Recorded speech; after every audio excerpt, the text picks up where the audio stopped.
Hi everyone, welcome and thanks for joining me in a new video. Today I'm going to walk you through the process of creating a moth with pastel pencils on Pastelmat. I wasn't sure if this is actually a moth or a butterfly, so I asked on social media and most people said that it's a moth, so I'm just going to say that it's a moth, but I'm not sure which species it is. If any of you know what specific kind of moth it is, let me know in the comments because I'm very curious. Alright, so I'm going to be working with Stabilo Carbothello and Faber-Castell Pitt pastel pencils. The Pastelmat color I'm using is light gray and it's about 9 by 12 inches. And I'm going to get started right away. The reference is from Pixabay and you can find the full 5-hour narrated tutorial over on Patreon. So if you're interested in joining, click the link below and you can find the different options there. So yeah, I'd love to welcome you as a member. Alright, so let's get started. I like to tape down my paper to a board just so the paper can't move. And so you have quite nice and tight borders around the drawing. But you don't have to tape it down, I just like to do it. And I'm going to get started with the sketch. So I don't always freehand my sketches. Sometimes I trace when I feel like it. And sometimes I freehand when I feel like it. And this time I felt like freehanding. So I'm going to include the sketching process in here. And then you can see how I do that. So I sketch with a light gray pastel pencil. I choose a color that is very similar to the background color because when you sketch with black, for instance, or with white, it's very opaque and it's hard to correct or to go over it with other colors later because eventually I don't want the sketch lines to be visible anymore.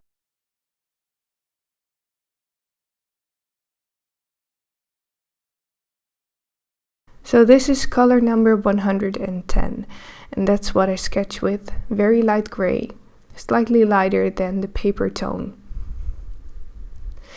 Just first I have a look at where I want to place the moth. So I placed down a line of where I wanted the head to be and then I estimated where the wings have to end at the top of the paper and at the right side. And then I just start sketching. So this gets easier with experience. So when you first start learning to sketch, you don't know where to start or where to end or how big your sketch has to be in order for it to fit on the paper. But this gets easier the more you do it. So now I can sketch relatively correctly pretty fast.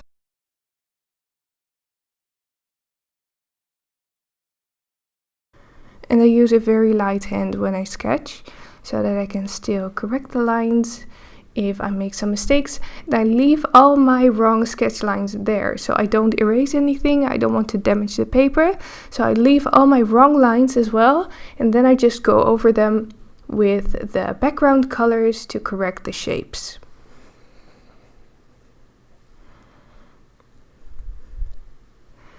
So after the sketch was done, I did trim the paper a bit. So I trimmed about 1 inch of the left side and a bit of the top and the bottom because I felt that might look better with the composition.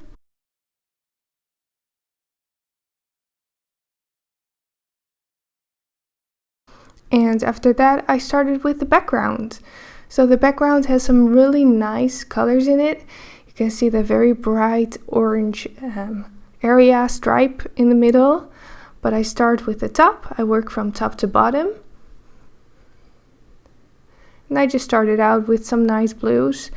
The exact color numbers I'm not sure anymore, but on Patreon you can find the color list with all the colors that I use, and in the real-time tutorial I name all the colors that I use, but right now with the voiceover I'm not sure anymore which colors they are.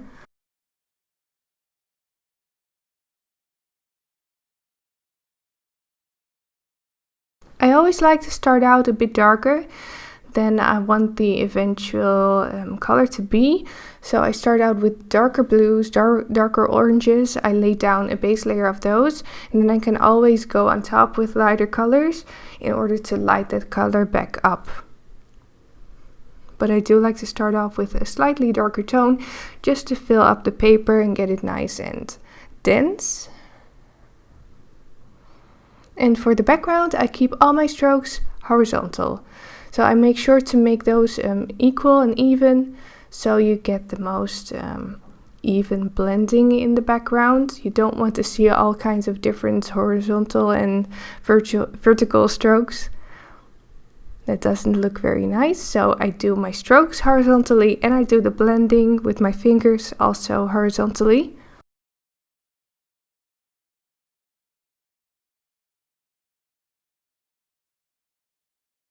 So when I blend, I always make sure to clean my fingers in between blending different colors. So I always have, when I work with pastels, I always have a damp cloth next to me.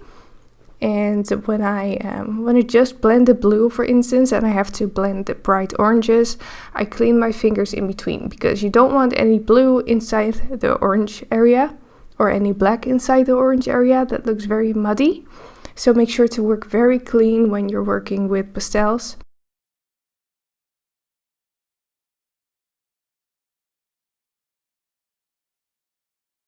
And after I did the background, I moved on with the floor area, and I'm not sure actually what he is standing on. It might be a piece of a flower maybe, but I'm not sure. But it's very nice and purpley pinkish looking. So I used different types of pinks and purples for that, a bit of blue on the edge.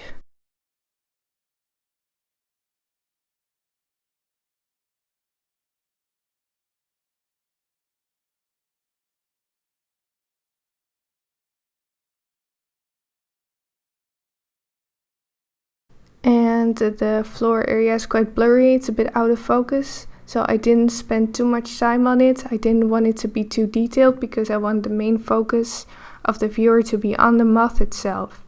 So I don't want the floor area to be distracting.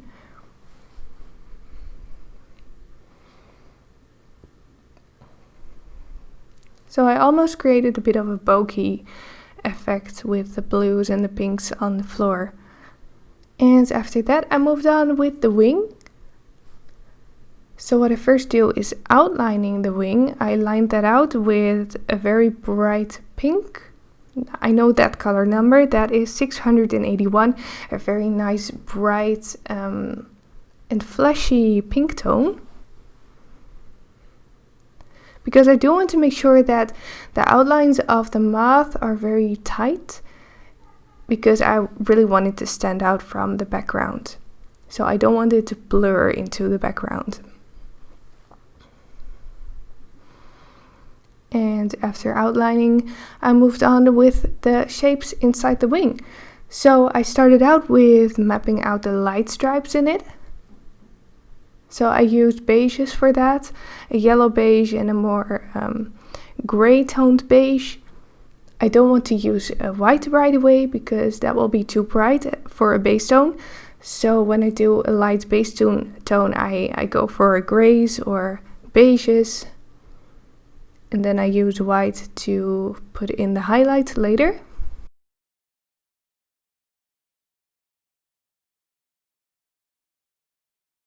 So for this I had to look real good at the reference photo to see how many stripes are in there and in which direction they were going. After placing in the light ones, I went in between with the darker purple tones and pink tones to put in the darker areas. And with the pinks and the purples, I started out slightly darker than I wanted to again. Than I wanted to the eventual color to be.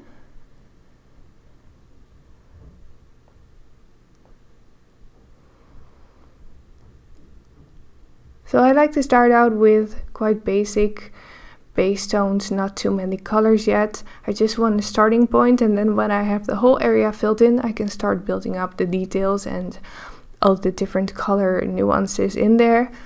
So I also glazed some bright pink and some blue and some purple on top of the pink tones that I put down as a base layer to create that shiny effect in the wing.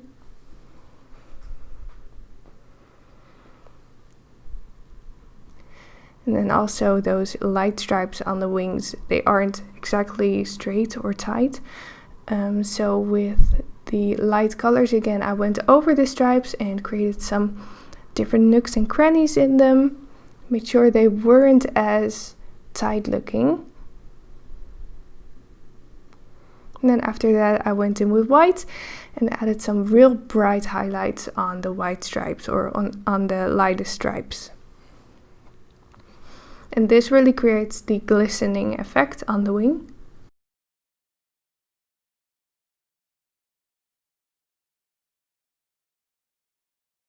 And then it was time to move on to the bottom part of the wing, and I used the exact same technique for that. Also make sure when you're working with pastel pencils like this to sharpen your pencils all the way. As soon as they got dull, you have to sharpen them, otherwise you can't put in those small details anymore. For the sharpening I use a Pastel color grip, which is my very favorite for sharpening any pencil basically. I also use it for colored pencil.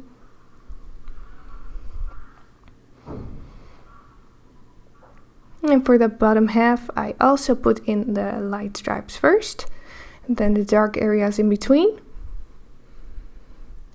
So the Stabilo Carbothello pencils have very nice pink tones in them.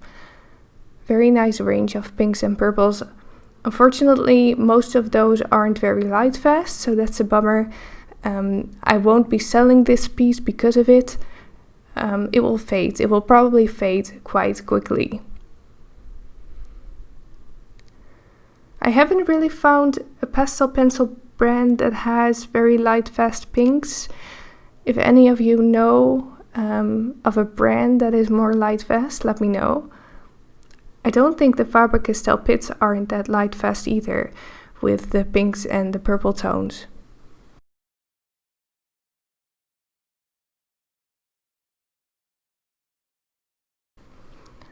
But when you follow this tutorial, or when you're planning on following this tutorial, you don't need the exact same colors or brands that I use.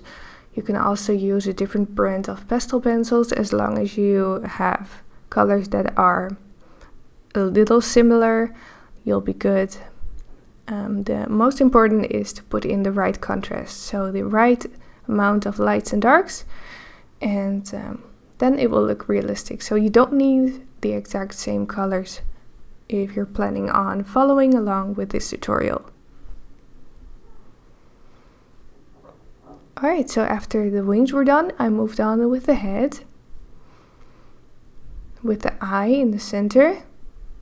For the eye, I put down a base tone of reddish brown, and then around it I put down a little bit of black, and then a highlight in the center to make the eye pop.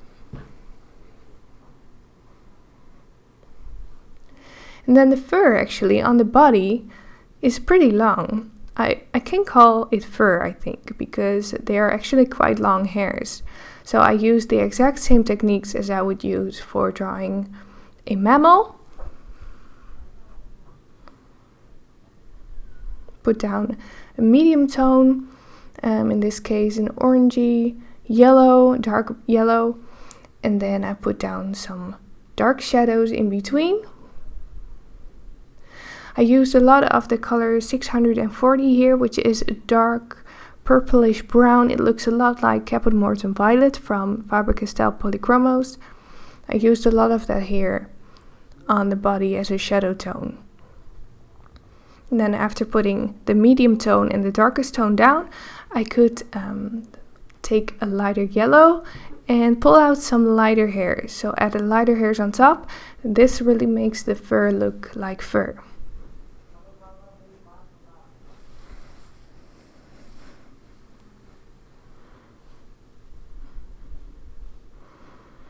And then the antennae were quite tricky because they're so small. So I did leave some space open for them. I didn't fill in the background completely. I drew around the antennae when filling in the background, so I could put some real nice and bright colors down for the antennae, but I had to adjust the shape of them a little bit because I went wrong with them in the sketch.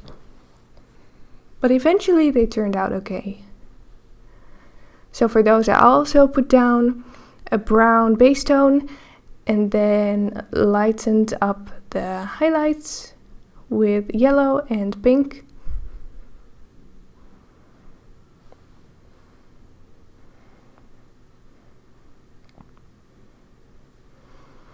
And then it was time to move on with the body. So this wasn't the hardest part for me because I'm very used to drawing fur. So I put down a dark yellow base tone and then put some dark shadows in between the hairs with that dark purple again, 640, and then took a lighter yellow to pull out the lightest hairs. Talking is very hard. It's evening already.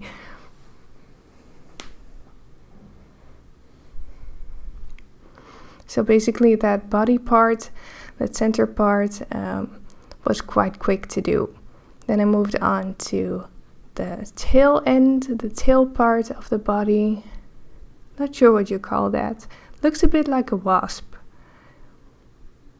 And for that I also put down the stripes first, so the very basic shapes of the stripes. First the darkest ones, then the lightest ones in between. For the dark stripes I used the 640 again. Then for the light stripes I used a combination of number 700 and number 105. And then when those base tones were done, I could add the details on top. So the lighter hairs, the darker hairs.